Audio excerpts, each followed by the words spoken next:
పాకిస్తాన్ ఉగ్రవాదులతో భారత రక్షణ దళాలు చేస్తున్న పోరాటంలో భారత్ విజయం సాధించాలని, వారంతా క్షేమంగా ఉండాలని ఆకాంక్షిస్తూ ఇంద్రకీలాద్రి శ్రీ దుర్గామల్లేశ్వర స్వామి వార్ల దేవస్థానంలో ప్రత్యేక పూజలు నిర్వహించిన గౌరవనీయులైన ఆహార అండ్ పౌర సరఫరాల శాఖ మంత్రి, Janasena party political affairs committee chairman Shri Nadendla Manohar garu, గౌరవనీయులైన ఎమ్మెల్సీ ప్రభుత్వ విప్ శ్రీ పిడుగు హరిప్రసాద్ గారు, ఎన్టీఆర్ జిల్లా అధ్యక్షులు Shri Samineni Udayabhanu, party programs committee chairman Shri KK గారు, జనసేన పార్టీ రాష్ట్ర కార్యదర్శి అండ్ విజయవాడ తూర్పు నియోజకవర్గం మరియు విజయవాడ పార్లమెంటు సమన్వయకర్త శ్రీ అమ్మిశెట్టి వాసు గారు.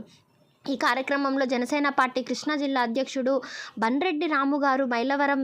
నియోజకవర్గం ఇన్ఛార్జి శ్రీ అక్కల్ల రామ్మోహన్ గాంధీ గారు, సెంట్రల్ నియోజకవర్గ సమన్వయకర్త బొలిశెట్టి వంశీ గారు, వివిధ నియోజకవర్గాల ముఖ్య నాయకులు, విజయవాడ తూర్పు, సెంట్రల్, పశ్చిమ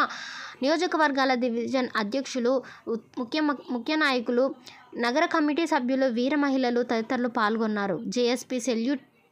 ఇండియన్ ఆర్మ్డ్ ఫోర్సెస్.